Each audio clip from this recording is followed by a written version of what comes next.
Now we will be dealing with the terms Latria and Dulia, particularly Dulia, um, from the Greek douleuo, and PROSKUNEO, which pretty much means to bow down. We're going to be dealing with these terms, and remember once again, our Protestant brethren, because I have no problem calling them our brethren, because I do view them as our brethren, separated albeit, but they are still our brethren. Hopefully one day they will be united to us in the faith 100%. They contend that PROSKUNEO and douleuo can never be used in a religious context towards mankind. In other words, it can be used towards mankind, but never in a religious context. This is quite perplexing because we're going to cover a couple of biblical passages and we're going to deal with the religious context right now. And we're going to start off with Joshua 5:14. We're going to read the New International Version rendering, and this is in order to cover the fact that it is there's no problem bowing down to an individual. And Mr. White believes that if a Catholic offers a form of service to Mary, bowing down to any saint, that it's that pretty much amounts to the form of douleuo, doulia, that is worship. Moving on, Joshua 5:14 reads, "Neither he replied, but as commander of the army of the Lord I have come." Then Joshua fell face down to the ground in reverence and asked him, "What messages does my Lord have for his servant?" Moving on, 1 Chronicles 29:20, the New International Version rendering says, "Then David said to the whole assembly, Praise the Lord your God." So they all praised the Lord, the God of their fathers. They bowed low and fell prostrate before the Lord and the king. The fact of the matter is that doulia and latria are two distinct words, used differently at times. Sure, doulia is and should always be rendered to God, but it's also shown as being rendered elsewhere in references that are not directed towards God. Latria is never shown as proper towards anyone other than God. That is clear. But doulia is different. Of course it should be rendered to God. It's service, and we are to obey and serve our God. That's clear. But not that clear to some individuals, as we can tell. A religious context. The error Mr. White makes is when he claims that certain words are in a religious context only. When he thinks they are, pretty much. So for Mr. White, to bow down before a person is never in a religious context unless you're specifically told that worship is being directed towards individuals. We would agree, as the apostles agreed, bowing down and offering worship to a mere man is not acceptable. But clearly not all bowing down with the intention of giving honor and respect is tantamount to worship. But in Mr. White's mind, he seemingly doesn't have a good grasp of biblical terms. Instead of slinging his religious context term around, Mr. White should say that bowing down before a human is never used in a worship context that is acceptable. That would be correct. Otherwise, you have yourself making a fallacious argument.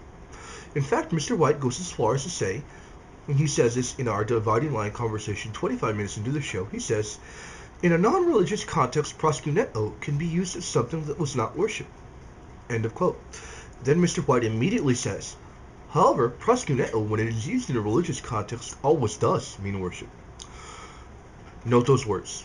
So in Mr. White's mind, offering respect to a person cannot be in a religious context because that would be tantamount to saying that you're worshiping that individual. Mr. White's false argument fails immediately upon examination of the biblical Greek. 1 Chronicles 29:20 reads, "Then David said to the whole assembly, Praise the Lord your God." So they all praised the Lord, the God of their fathers. They bowed low and fell prostrate before the Lord and the king. And in the Greek rendering, we must give careful attention to the Greek form of PROSKUNEO, the Greek word used here, which is actually prosekunesin, and this being the third person plural form of PROSKUNEO. Quite interesting, right? PROSKUNEO, which means to fall down and worship, do obeisance to prostrate oneself before, do reverence to, or to welcome respectfully, depending on the object. In English, PROSKUNEO is the way you pronounce it. What is most interesting about this passage is the clear evidence that the whole assembly falls to bow and worship God, but they also bow and reverence the king. Mr. White would not be able to contend that PROSKUNEO is never offered to anyone in a religious context. We would agree that PROSKUNEO was never given to mankind in a worship sense, ever. But to claim that all religious contexts in the Bible deal with worship is just plain silly. This is a religious context, and the people are not worshiping the king in any sense whatsoever. They bow down before God and offer respect to the king. It doesn't get any more religious than this context-wise. But we must remember Mr. White's words. He says, however, proskuneo, when it is used in a religious context, always does mean worship. The reason Mr. White has set up this false interpretation of biblical words is because it then allows him to say that doulia is indeed used towards mankind, but never in a religious context. What Mr. White means to say, and should say, is that doulia is never used towards mankind in a worship context, as it is of God in the Old Testament. We would not argue with that. We do not contend that we give the religious doulia to Mary that amounts to worship. But Mr. White's word games can confuse some. But once examined, they seem anything but serious. They're silly little word games that attempt to confuse the mind of the individual, and unfortunately, they have confused the mind of plenty of people. And hopefully, this video series can help clear up a lot of misconceptions people have of the argumentation that's being used here.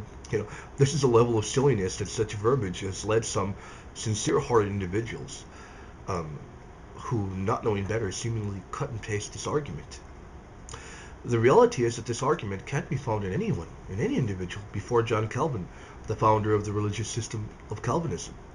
And in the next video, we're going to go more in depth and cover more on the terms of Latria&Dulia, and we're actually going to cover can douleo be used in a religious context towards mankind? We will go into that as well.